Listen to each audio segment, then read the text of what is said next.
I will pass the microphone to this chair. Okay, so good afternoon, everyone. We're returning to the afternoon session. We have this pleasure to hear Stéphane Sabourau from Paris, speaking about minimal area of Finsler disks with minimizing geodesics. Thank you. Thank you very much. So, I mean, first let me say that I think it was a great idea to organize this conference, gathering people from different areas. I'm really enjoying my time here. So,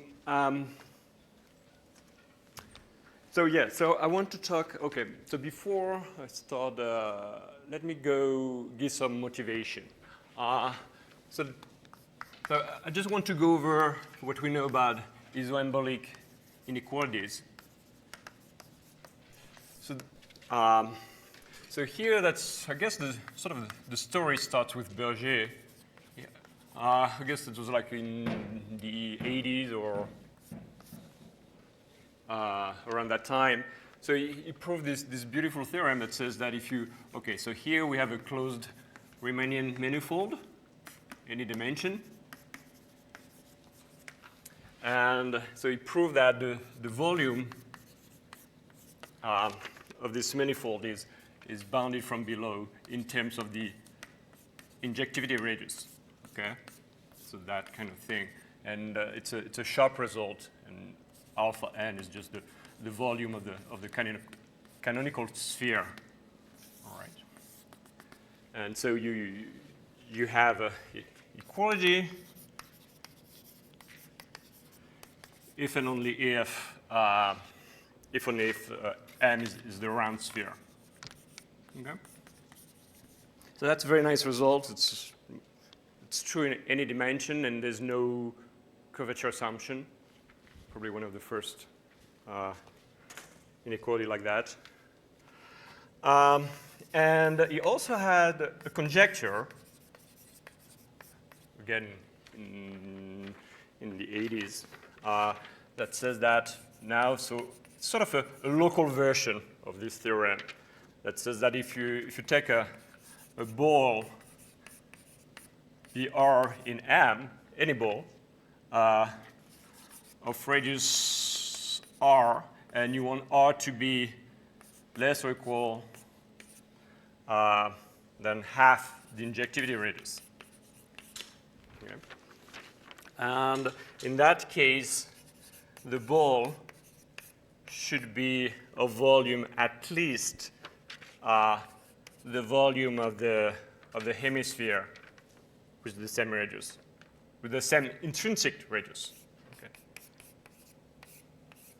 Okay. So on the hemisphere, like that, so the sort of the intrinsic radius is R. Okay, you see that as a ball center at this north pole of radius R, and that gives you the hemisphere. And again, with the equality, if and only if the ball of radius R is a round sphere, or a round hemisphere, sorry, a round hemisphere of radius R. Okay? Okay. And I should say that the local version implies the global version. So that's the strongest statement, sort of a localized statement. Okay. So we have a few results in that direction. Mostly due to Croak. I'm not going to give all of them, but just let me mention two results. So we have, so first we have a non-sharp version of this inequality. Okay, so in other words, we know that the volume of all these balls of radius R, I mean, always with R less than half the injectivity radius, is bounded by, I don't know, it's a constant, depending on n, the dimension, times R, the radius to the n. Okay? So we have a non-sharp version that's turned out to be pretty useful. And also, I should say that this result is true on average over all balls. Okay? So in other words, if you take the volume of a ball of radius r, and you sort of center the x, and then you let x go over your manifold, and so you take sort of like that the average, and then in that case you have that inequality there. Okay. So it doesn't say that every ball has volume at least that, but at least it tells you that one has volume at least that. Okay? But more precisely, it's just true on average. Okay. There were the results, but I'm just mentioning those two. Maybe also I should say that the conjecture is open even in dimension 2. Okay, so in that case we expect the area to be at least 8 over pi r squared. Okay. All right. Okay, so that's very good. Let me give you like a sort of a slight different formulation, like more a synthetic formulation.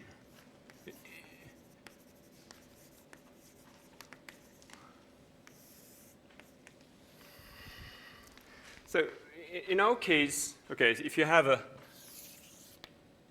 so we're just going to replace the assumption on the, okay, so here what we have is we have like a ball in a, or let's say a disk.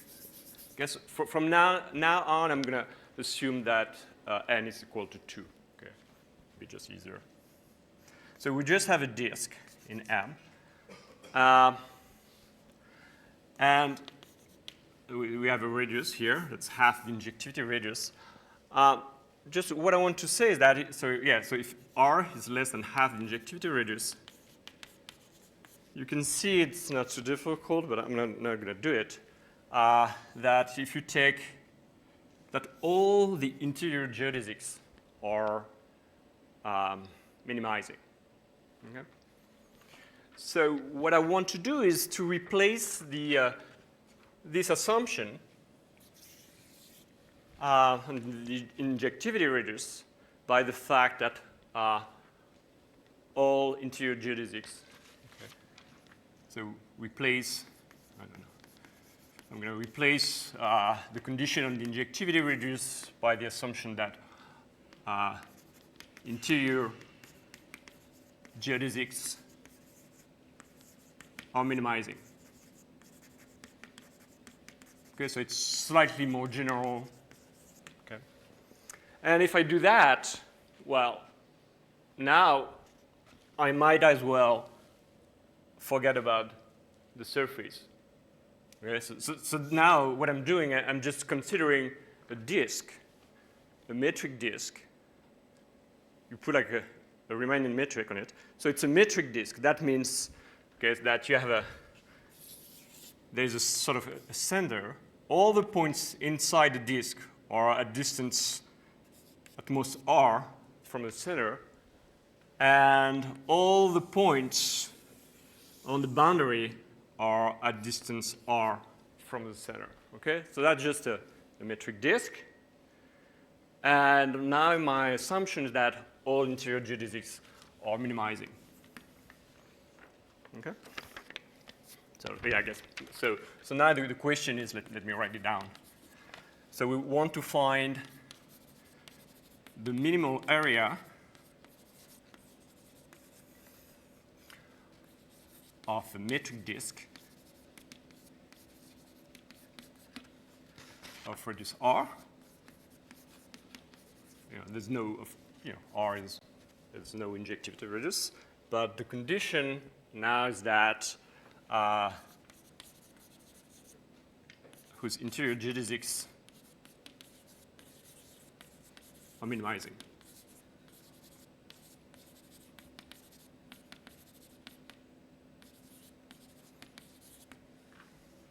Sure, in a talk, I think she said it was like a strongly geodesically convex or something like that. All right.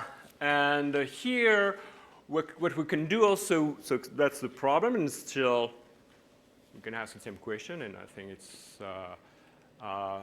in the Riemannian case, still, that would be sort of the conjecture. It's still open. What I want to do now maybe is just to look here at the Finsler case. Okay? So before I forget, all my Finsler metric will be reversible. Okay? And yeah, and of course for the volume, I'm going to use the Helm-Thomson volume. Okay, so in other words, the volume of M is defined by, okay, you take the cotangent bundle, there is a natural form there, a natural symplectic form, take that to the n, put it like that, and now you integrate that over the unit ball, the unit cotangent ball, anyway, this one. The unit ball, unit cotangent ball bundle. Oh, anyway. And you divide by the volume of the unit ball, of the Euclidean unit ball. Okay? All right. And now, well, I can state the following result. So everything here is a joint work with Marcos Cosarini, who actually did his PhD here at IMPA under Misha's supervision. So we prove that, so again, the setting is R is a disk, is a reversible Finsler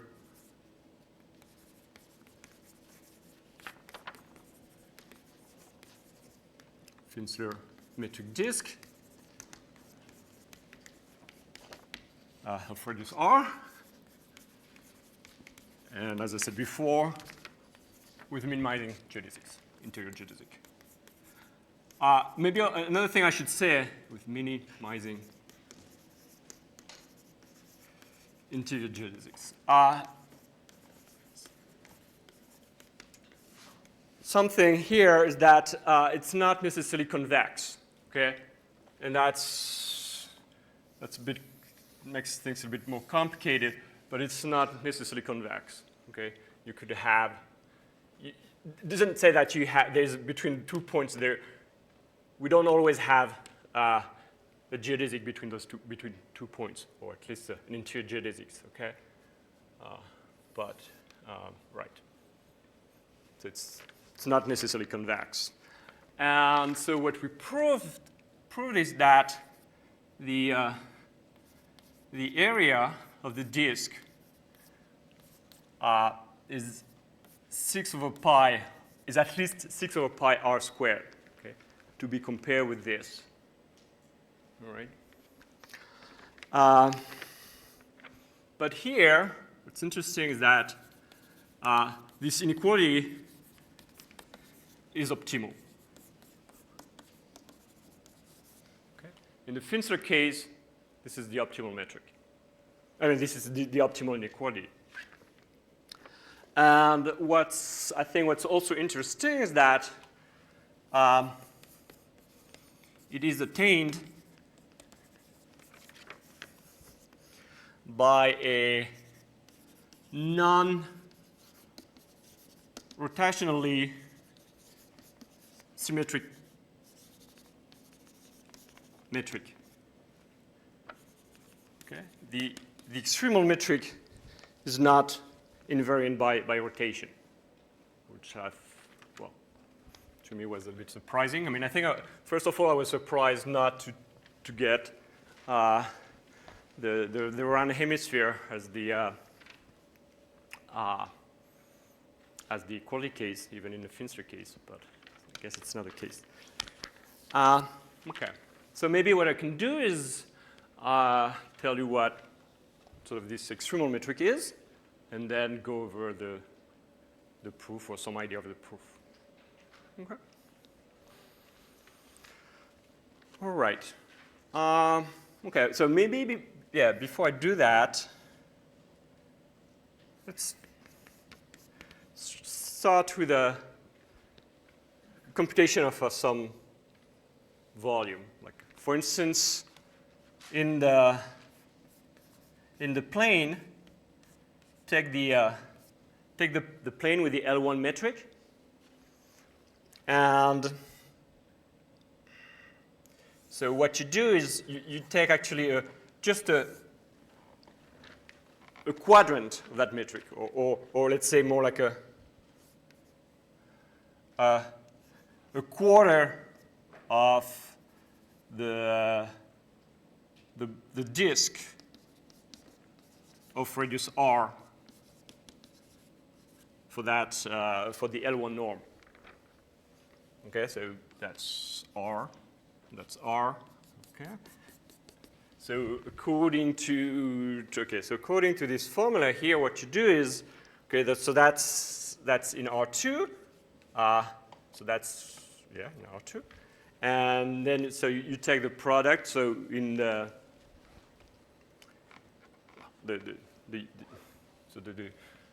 for the unit cotangent model, what you can get is just here the dual norm is so here you take the dual norm. So right, so it's just a square of size 2, and so when you take so now the area of this triangle, according to this formula, you have the area of the disk, which is pi, times, the volume of sort of the Euclidean volume of this triangle, which is, so it's half a square of size r, so it's r squared over 2, and this is a square of size 2, so you get 4 for the area, and that should be 2 over pi r squared. Okay. All right, so that's just a simple computation. But so now let me describe this extremal metric.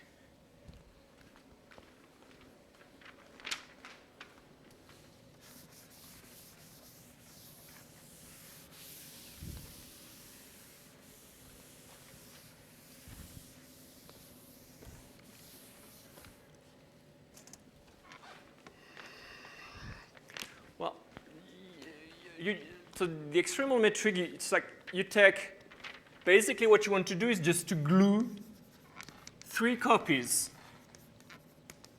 of this triangle. Okay, so you're going to get like one triangle like that with the L1 metric, another triangle, another triangle here that you glue here, and another there. Okay, so that gives you a metric disk of radius r. And you see that the area is precisely 3 times the area over there, so which is 6 over pi r squared. Okay, so and you see that all geodesics are minimizing. Okay, so that's the extremal metric. I understand it's not a quadratically convex Finsler metric, but you can still, and maybe I'll do that at the end of the talk. You can still approximate it by projective Finsler metric. It's not an issue. Okay. All right. So what I want to do is just to explain. little bit the proof of this result. Okay? And sort of the main tool, or one of the main ideas, is just to use integral geometry.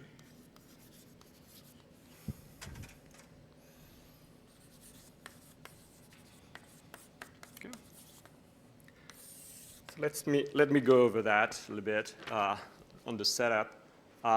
So in our case, M is just that. Well, I'm just going to do it only in the two-dimensional case, okay? Just to make things easier. So you have M. It's a sort of a Finsler surface, or your Finsler disk. Okay. Again, with minimizing interior geodesics. And now I'm going to look at the gamma is going to be the space of, say, oriented geodesics. I should say transverse to the boundary. Transverse to the boundary of the disk. Okay, so on both ends. Okay, so you're going to take this one, for instance, but you're not going to take that one here if it's tangent, even though there it's transverse. And I guess you don't want this one either. Okay, even though it's transverse here and there it's just tangent to the boundary. Okay. All right. And it's just easy to see that gamma is just a surface, and it's actually parameterized by, if you have gamma, it's an oriented geodesic. So just parameterized by this vector, this unit vector.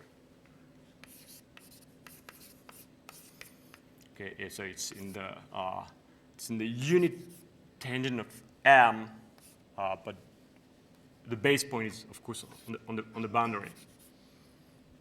Okay, and you see, it's just easy to see it. Just if you move this a little bit, you're going to get still transverse geodesics. Okay. All right. So the other thing I need is, all right. So yeah. So I also have a map here. Let's see. I'm going to call it pi gamma. That's defined on. All right. You can see it. It's defined on that.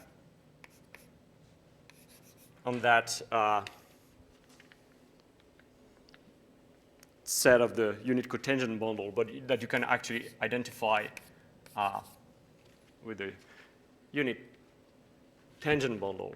And here, let me tell you, this is just the set of vectors that are tangent in your disk. If you look at all the vectors that are tangent to a geodesic transverse to the boundary, okay, tangent to an element in gamma. And so you get here a map. There's a natural map into gamma. You just look at the geodesic corresponding to that vector, and that gives you actually a submersion. Okay. And you can see that. So here, there's here we have the sort of the canonical simplex. Well, we have a canonical Liouville-2 form, and what we can do is that it's easy to check that there exists actually a 2 form here on gamma. So there exists a symplectic form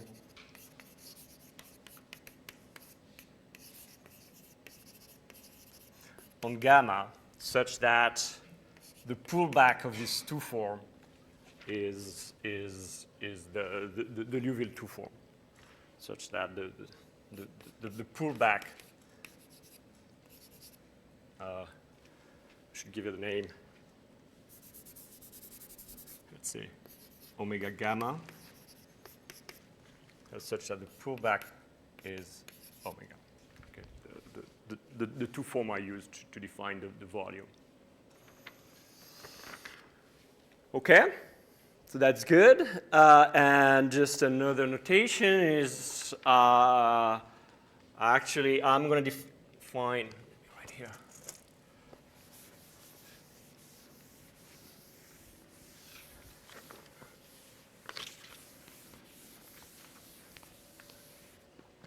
Oh, maybe here. So I have so as I said, gamma is just the space of geodesics. It's the surface. On that surface, I have a symplectic form. And this symplectic form, I'm just going to look at, denote mu. It's just like it'd be just easier that way. It's just the measure corresponding to that symplectic form. Okay. All right. Okay, so that's the setup to do integral geometry. And now I'm going to look at sort of integral, give you some integral geometry formulas.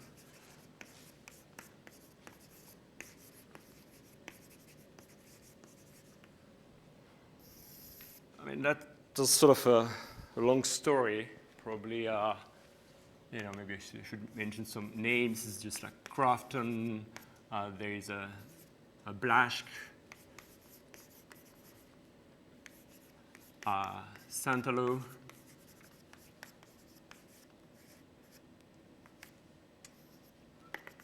and plenty of other names, and maybe in the end including Juan Carlos Alvarez Paiva and Burke. Okay. So the version I'm going to give you now is just sort of their version.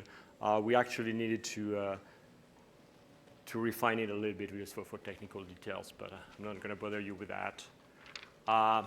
So those formulas, what are they? So if you have an immersed curve, C, immersed curved, C, what you can do is you can measure its length by sort of computing the average intersection number of C with a geodesic in gamma.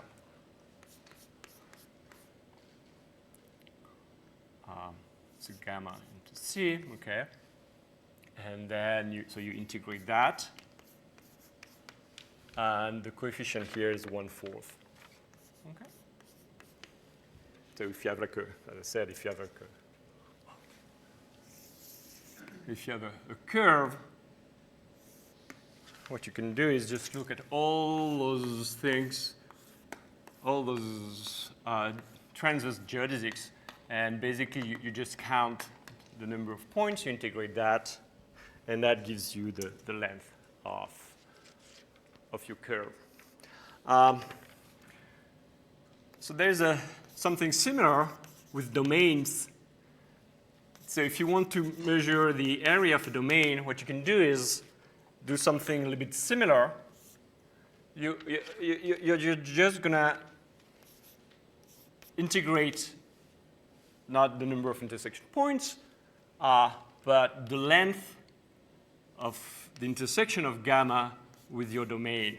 Okay. If you have, like I say, a domain there, you're just going to measure the length of this part there, of the segments, and integrate that. Okay. And so the coefficient here is 1/2 pi. And you see here, so in this integral, there's a length, right? But a length, you can you can compute it as the integral of an intersection. So we're going to do that. We're going to just plug that in here. So we're going to get like the, okay, there's going to be the 1/4 here, so it's 1/8 pi. And then it's going to be just a double integral, let's say, of gamma 1, gamma 2 on the product. And what you do here is just count the number of intersection points between gamma 1 and gamma 2 in your domain. Okay?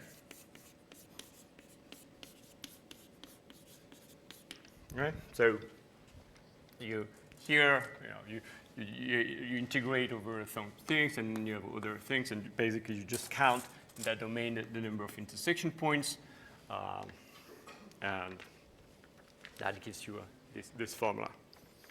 All right? So maybe let me just give you an example. So here you can take any immersed curve. So for instance, what you can do is just take the boundary of your disk. Okay? So let's try just to compute the length of the boundary. And for that, you see that actually if you take any, maybe here, just to explain what I'm going to do here, if you take any geodesics in gamma, there are 2 intersection points with the boundary. Okay? So here, the number of intersection point of gamma with the boundary is always equal to 2. Okay, those 2 intersection points. Okay, and then you change, you have those 2. And so here, what you get when you measure, when you use this formula, so this is equal to 2, so you get 1/2 of the total mass of mu. Okay? All right, so that's just an example. Okay, so maybe here it'd be useful for later just to to replace the measure mu with a probability measure. Okay, so I'm going to introduce the probability measure. So here I have mu, and so I have to divide by its total mass, which is 2 times the length of the boundary. So that's just a probability measure.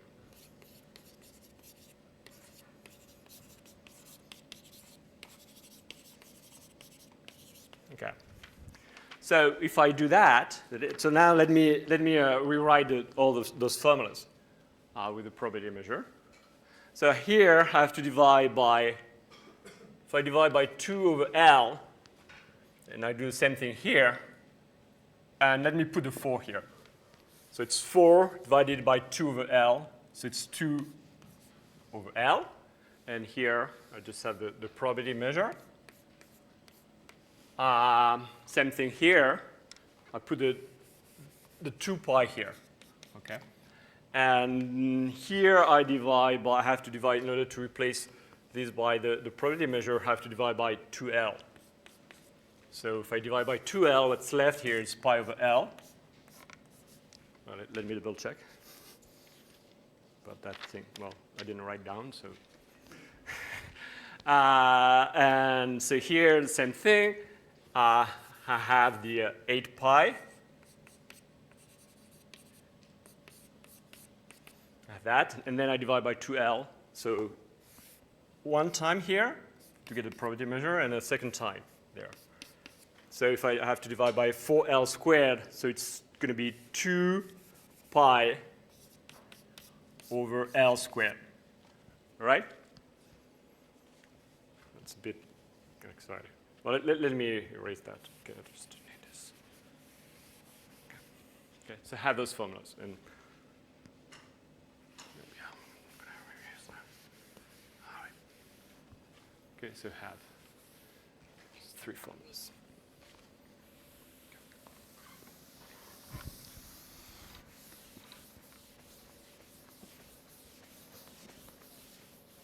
Okay. Okay, so now the idea is,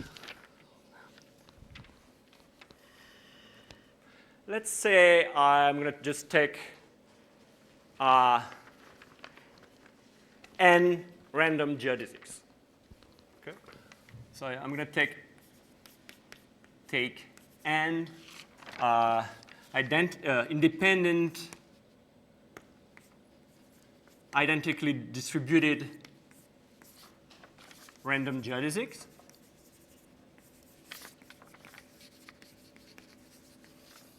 So let's call them like gamma 1, blah, blah, blah, gamma n.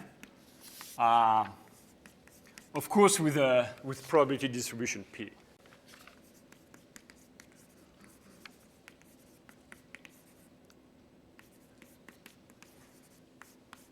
Right? Okay, so let me draw something. Okay, so, well, all right, before I do, well, yeah, I'm okay. So, yeah, I have my thing. I just take random geodesics, like that. And so what you see is that because all the geodesics are minimizing, you get a collection of simple arcs transverse to the boundary.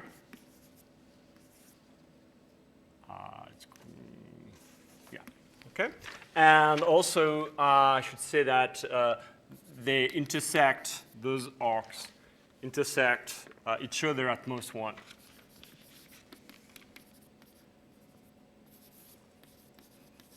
Intersecting each other at most once. Okay? All right. So that's what I would call, if you have, okay, so forget about those random geodesics. If you have a collection of simple arcs transverse to the boundary intersecting at each other at most once, that will be called a simple wall system. Okay, W. So it's going to be just the collection of those arcs. Okay, so now what we do is, let me erase that.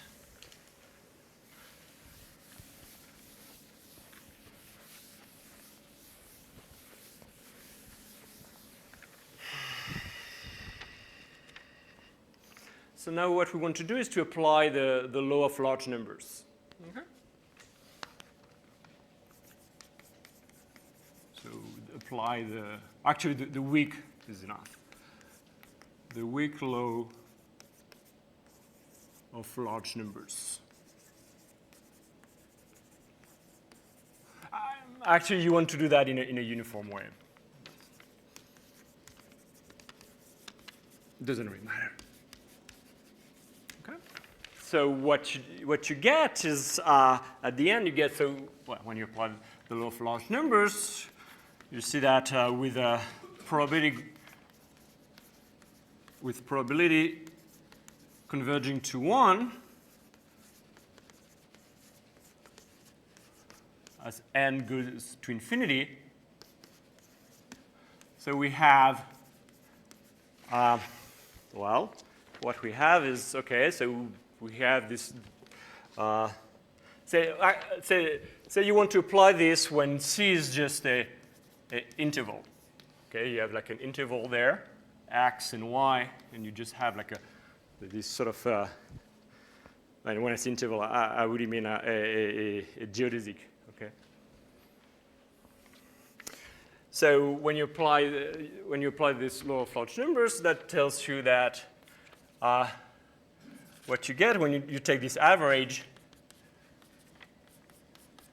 so it's this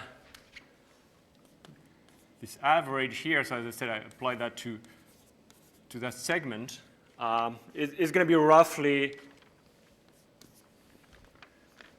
roughly 2 over L times the length of 2 over L times the length of that segment, plus or minus epsilon. Okay. And this is just because all geodesics are minimizing, that's just the distance between x and y. Okay, and you do the same thing here with the area. So if you do the area, just throw your random geodesics, and so what you'd get is, okay, you're going to take pairs of random geodesics. So you're going to have this intersection. And so how many pairs do you have? N squared minus n divided by 2. So here you get that. And so this average there is roughly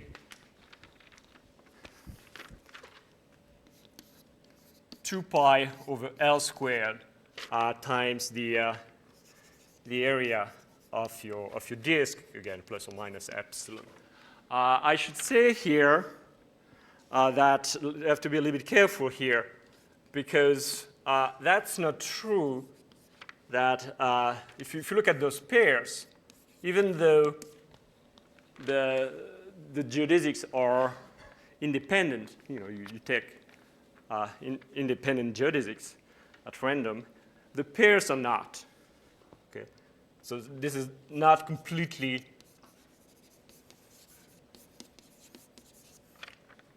independent. Okay. Well, but anyway, I'm not going to talk too much about that. All right. Okay. So we're pretty happy about that. And I'm going to tell you why. Okay. As I said, okay, now forget about the random geodesics. What we have is a disk with a simple wall system. Okay, so just arcs that intersect each other at most once. And there, what you can do is you can see that as a discrete metric. So if you take 2 points here, and you want to measure the length of that curve, basically you're just going to count the number of intersection points with your wall system. So here it's 1, 2, 3, 4. Okay. So when you have a wall system, you can define the length of a curve. And therefore, if you minimize that over all the curves, you can define a distance, sort of a discrete distance. Okay. So here, this is precisely the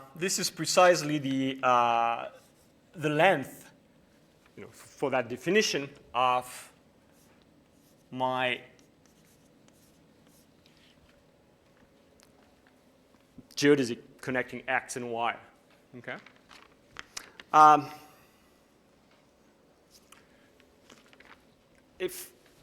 And you see here, if you have a geodesic, okay, here you have like sort of a geodesic between x and y. Okay. You see that an arc here intersects this red curve if and only if it separates those 2 points. So therefore,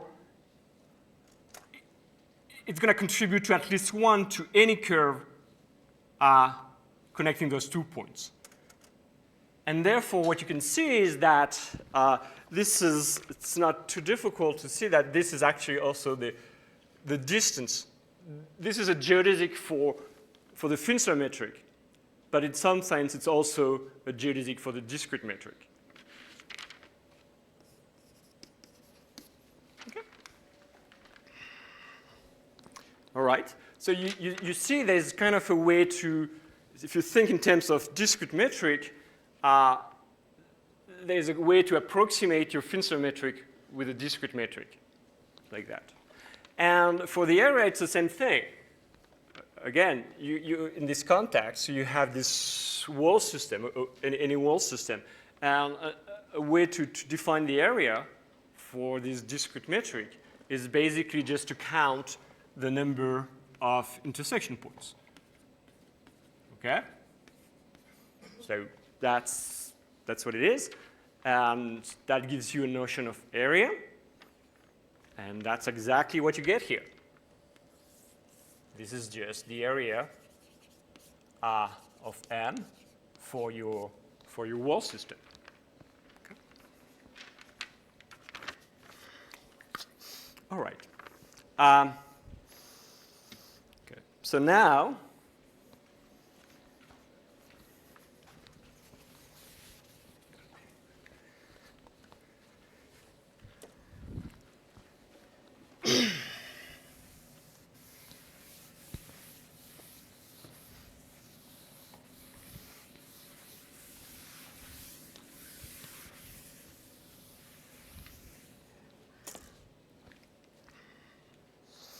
okay, so now what's the story? Maybe just take a. So I have my disk. I have somewhere here in the middle the center of the disk, and then, as I said, I take those random geodesics. Okay, and so. But now what I can do is look at the disk of radius, whatever, something, with respect to the metric distance, with respect to the discrete distance. Okay, so if I take, say, a disk of radius 3, so I'm gonna, okay, so that's a distance 0 from the origin. That's a distance 1 from the origin. Also 1. Wait, no. Well, here it's, I don't know. Maybe there, that's distance 1, that's distance 1, blah, blah, blah, distance 1. And now you also have those at distance 2, so you get this on top, that, maybe this, I don't know, that, this, something like that, okay? Maybe well, I don't know. Anyway, so what I'm saying that now what you can do is look at a metric disk for that discrete metric, okay? And so what we have is what we can do is, okay, here's the setting. So you have a disk. So again, it's it's what I call a simple discrete metric disk of radius r. I'm going to give, okay, so a metric disk, I already defined you what it is, a metric disk. That works also when you have a discrete distance.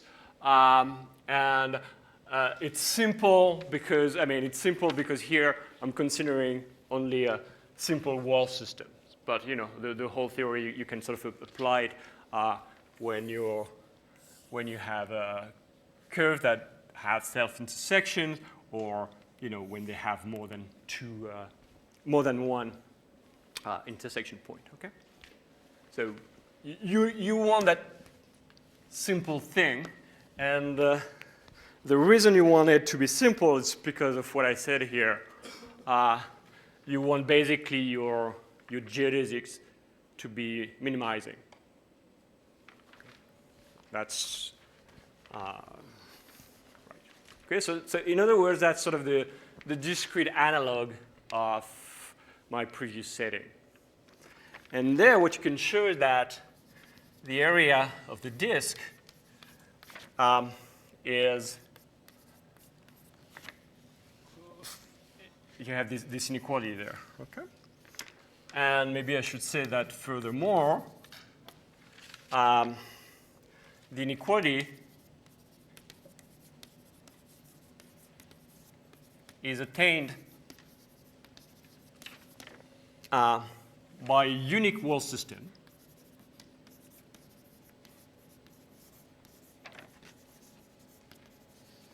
So up to, of course, I mean, up to isotopy,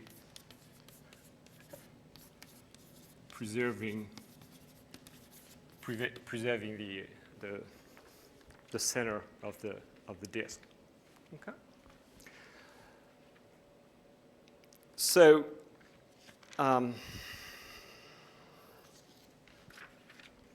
so why is that useful? I mean, it's maybe well, okay.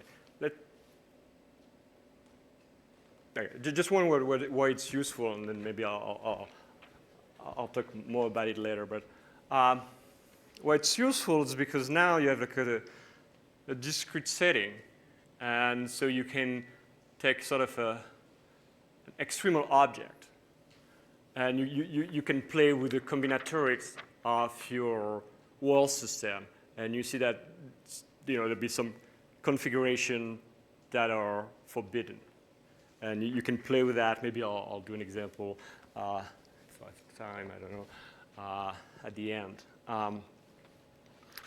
Okay, but let's say let's assume we know that this inequality. Now what we want to do is, of course, to apply it to a random wall system. Okay, before with R equal to this, capital R equal to 2 over L and R, and that's the R of the initial result. Okay.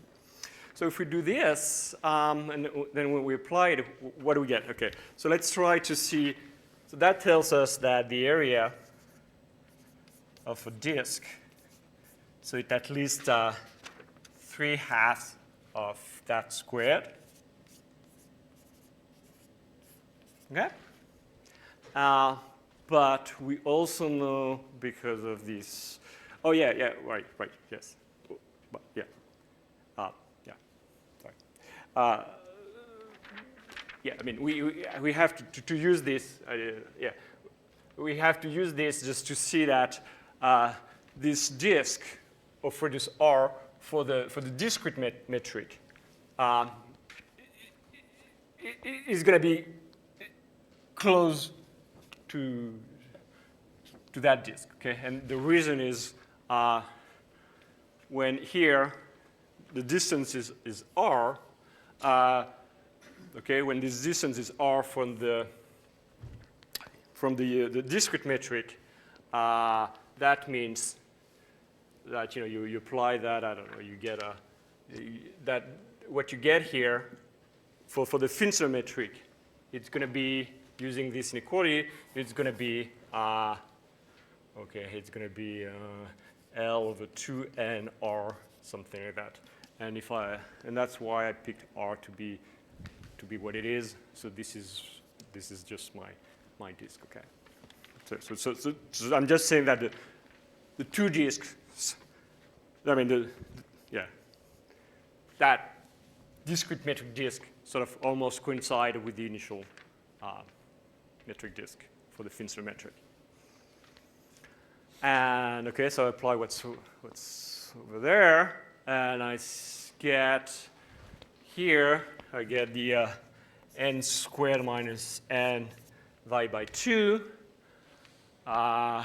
times 2 pi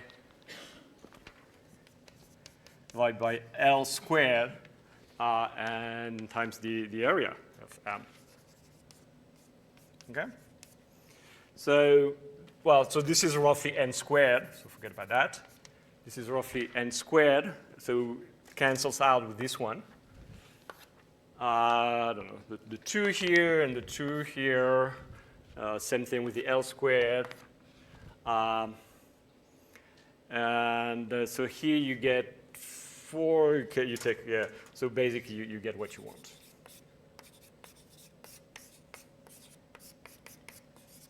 Okay. All right. Maybe I should just say, okay, so that's how you prove it. I just want to say one word now about the initial, the optimal configuration of my whole system.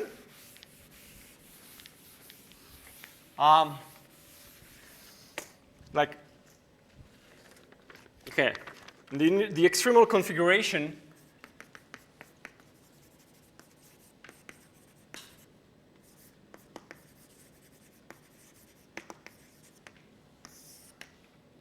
is something like that. So I have a hexagon, and I have some lines like that. Okay, so the center is going to be here, okay? So I had some lines. Well, it's not, well, yeah. It doesn't really touch the center, but let's say the center just slightly off this line. And then I have something like that. Something here almost touches the line. Okay. And something like that.